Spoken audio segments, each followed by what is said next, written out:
Audio Jungle. Yang kami hormati tim kampanye kedua pasangan calon Bupati dan Wakil Bupati Melaka tahun 2020, para stakeholder dan seluruh masyarakat Melaka yang kami banggakan. Puji syukur kami panjatkan kehadirat Tuhan Yang Maha Kuasa, karena atas berkat-Nya kita masih sehat walafiat untuk menjalankan karya atau aktivitas kita masing-masing dengan baik. Sebelum memasuki masa tenang, yakni pada tanggal 6, 7, dan 8 Desember tahun 2020, saya, Ketua Badan Pengawas Pemilihan Umum Kabupaten Melaka, menghimbau bahwa yang pertama, pendistribusian atau pembagian formulir C pemberitahuan wajib diberikan kepada yang pertama, pemilih yang terdaftar dalam DPT. Pemilih yang terdaftar dalam DPT tetapi sudah tidak memenuhi syarat atau TMS sebagai pemilih, misalkan meninggal, pindah domisili, belum cukup umur, tidak dikenal, dan yang di luar NTT yang dipastikan tidak pulang untuk menggunakan hak pilih di tanggal 9 Desember tidak diberikan C pemberitahuan karena berpotensi pada penyalahgunaan C pemberitahuan. Yang berikut sesuai Pasal 178 10 tahun 2016 berbunyi, setiap orang yang dengan sengaja menyebabkan orang lain kehilangan hak pilihnya dipidana dengan pidana penjara paling singkat 12 bulan dan paling lama 24 bulan. Pasal ini juga dia berpengaruh pada setiap penyelenggara pemilu, baik KPPS maupun PPS, yang dengan sengaja tidak membagikan C pemberitahuan yang terdaftar dalam DPT kepada pemilih yang memenuhi syarat, maka pemilih tersebut kalau sampai hari hal tidak menggunakan hak pilihnya karena dengan sengaja tidak diberikan C pemberitahuan oleh petugas penyelenggara pemilihan, maka pasal ini juga berlaku dan diduga kena kepada pemilih tersebut.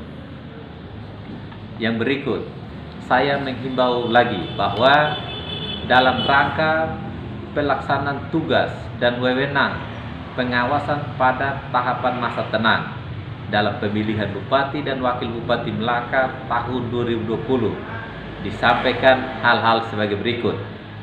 Yang pertama, tidak melakukan kegiatan kampanye di luar jadwal yang telah ditetapkan.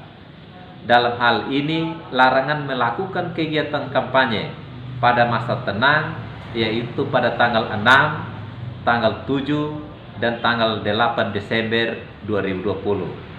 Yang kedua, tidak melakukan praktek menjanjikan atau memberikan uang atau materi lain bagi warga negara Indonesia, baik secara langsung ataupun tidak langsung, untuk mempengaruhi pemilih untuk tidak menggunakan hak pilih, menggunakan hak pilih dengan cara tertentu sehingga mengakibatkan suara tidak sah dan mempengaruhi untuk memilih calon tertentu atau tidak memilih calon tertentu.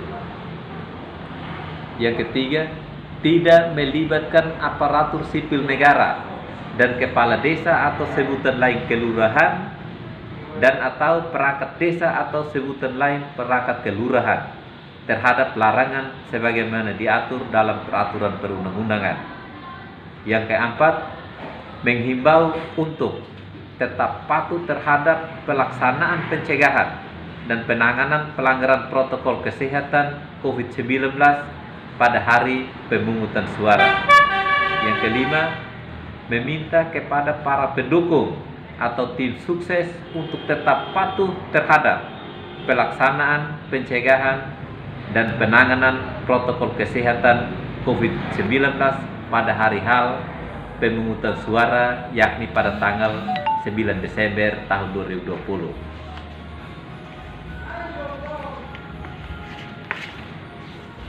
Terakhir, yang berikut saya membacakan pasal 187A, bahwa berdasarkan pasal 187A, setiap orang yang dengan sengaja melakukan perbuatan melawan hukum, menjanjikan atau memberikan uang atau materi lainnya sebagai imbalan ke warga negara Indonesia, baik secara langsung ataupun tidak langsung, untuk mempengaruhi pemilih agar tidak menggunakan hak pilih, dengan cara tertentu sehingga suara menjadi tidak sah, memilih calon tertentu atau tidak memilih calon tertentu sebagaimana dimaksud Undang-Undang Pilkada, dipidana dengan pidana penjara paling singkat 36 bulan dan paling lama 72 bulan, dan denda paling sedikit 200 juta dan paling banyak 1 miliar. Maka dengan demikian saya memohon dan mengajak kepada semua masyarakat Melaka agar di dalam masa tenang ini bersama-sama berpartisipasi aktif mengawal dan mencegah agar tidak terjadi praktek politik uang, karena jika terjadi praktek politik uang dapat merusak tatanan demokrasi yang berkualitas dan bermartabat. Demikian himbauan dari kami atas perhatian, kerjasama, dan cinta kepada Kabupaten Melaka yang berkualitas dan bermartabat dalam menghadapi demokrasi. Saya, Ketua Bawaslu Kabupaten Melaka, bersama seluruh jajaran Badan Pengawas Pemilihan Umum Kabupaten Melaka di tingkat pengawas TPS, menyampaikan limpah terima kasih yang sebesar-besarnya. Puji Tuhan, salam sehat, bersama rakyat, awasi pemilu, bersama Bawaslu, tegakkan keadilan pemilu. Terima kasih.